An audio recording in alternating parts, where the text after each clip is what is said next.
Oke guys, assalamualaikum, balik lagi dengan Jaki. Dan pada video kali ini tanggal 29 September 2023 gue mau membahas ISSP. Jadi temen di Instagram Fahmi Nur Muzaki ada beberapa yang menanyakan, Bang, update Porto bang, lu udah lama nggak update Porto. Nah, ISSP ini adalah salah satu saham yang ada di portofolio gua saat ini.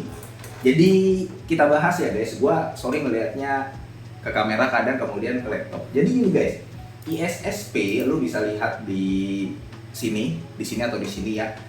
Ekuitasnya di tahun 2019 itu 3 triliun, 2020 3,3 triliun, 3,7 triliun, dan kemudian 4,1 triliun di full year 2022 sekarang sudah menjadi 4,3 triliun. Tidak ada masalah dengan ekuitasnya.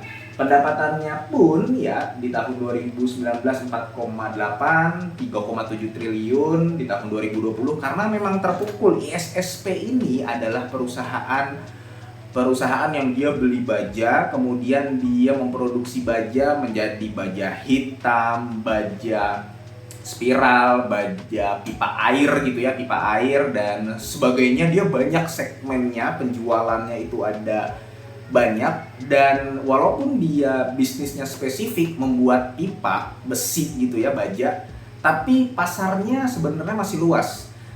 Dan pasarnya itu 96% terserap di domestik, 4%-nya ekspor. Jadi walaupun industri baja persaingannya agak ketat karena bersaing dengan Cina juga, tapi ada potensi bertumbuh terutama di ekspornya. Dia porsi ekspornya masih kecil, dan di tahun 2022 kemarin yang menarik, dia sudah meresmikan depo di wilayah Sulawesi. Kalau gua nggak salah, lu bisa coba cek.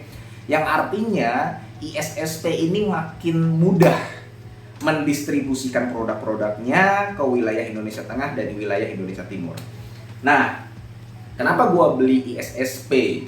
Kan pertanyaannya seperti itu guys ya.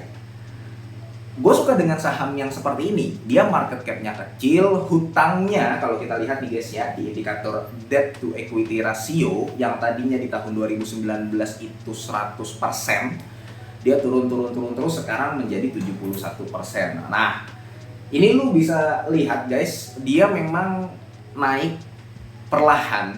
Yang tadinya di angka 159 tahun 2019, kemudian menjadi 167, kemudian menjadi 362 dan 252, sekarang sudah di angka 290. Dia sempat naik ke 310, kemudian dia turun lagi sekarang ke 290. Nah, begini guys, yang membuat ISSP ini menarik adalah yang tadi gue sampaikan, dia industrinya itu adalah pipa. Dan memang ISSP ini produknya sangat berkaitan dengan 4 segmen, 4 hal. Infrastruktur dan konstruksi, kemudian otomotif, kemudian minyak dan gas, satu lagi gue lupa, nanti coba gue tempel di sini ya. Seperti yang gue bilang tadi, pasarnya sebenarnya cukup luas, potensinya cukup besar, dan gue beli karena memang valuasinya murah.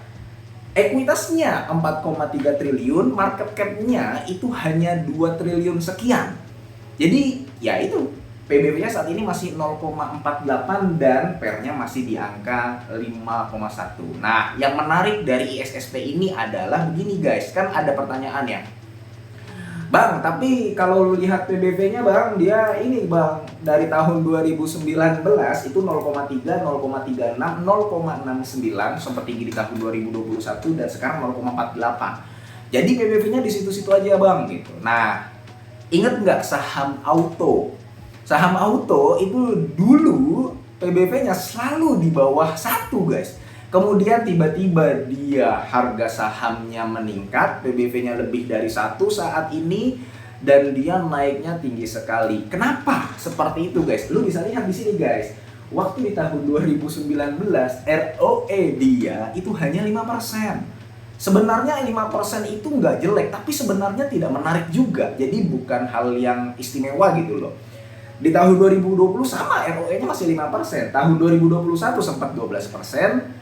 Sekarang guys sudah 9,4%, dan itu estimasi, asumsi apabila kinerjanya stabil di tahun 2023 semester kedua. Nah, tapi yang kita ketahui, anggaran infrastruktur di tahun 2023 pemerintah Indonesia itu meningkat. Kemudian ISSP ini juga terlibat di mega proyek JIIP yang ada di Gresik, itu sahamnya Akra. Gue pernah bahas di saham Akra, lu bisa lihat di video terpisah. Kemudian ada lagi katalis positif dari pembangunan IKN. Kemudian ada lagi katalis positif, sentimen positif dari hilirisasi. Banyak perusahaan-perusahaan ekspansi membangun pabrik, membangun smelter yang bisa membuat ISSP ini nanti laba bersihnya meningkat, pendapatan meningkat, ROE-nya diharapkan bisa lebih dari 9%. Dan saat ROE-nya sudah lebih dari 9%, saat itulah BBV-nya sudah bukan di angka 0,4 lagi, sudah bukan di angka 0,5 lagi. Dia sudah bisa naik lebih tinggi. Artinya ada potensi keuntungan cuan di sini paling tidak 20%, 30%. Seperti itu, guys. Dari ISSP. Ya, mungkin ada juga yang berharap beggar ya, tapi kita realistis aja. Setidaknya ada cuan di situ. Ada potensi cuan di ISSP di mana sahamnya ini masih murah. Kalau misalkan itu tidak kejadian, yang tadi gue sebutkan tuh ya, kalau yang tadi gue sebutkan tidak kejadian, ya nggak masalah juga karena ISSP valuasinya murah, risknya murah. Seperti itu, guys. Nah, itu pandangan gua soal ISSP. Kita lihat saja nanti di semester 2, kuartal 3. Ini kan kuartal 3 sudah mulai berakhir ya. Sekarang sudah tanggal 29 September. Nanti tinggal menunggu rilis laporan keuangan di kuartal 3 2023 dan apa yang akan terjadi di tahun 2024. Jadi itu aja, guys, menurut gua soal ISSP. Mudah-mudahan video ini bermanfaat dan semoga lu sehat selalu sehingga kita bisa bertemu kembali di video-video selanjutnya. Ini bukan ajakan jual atau beli. Gua akhiri, wassalamualaikum warahmatullahi wabarakatuh.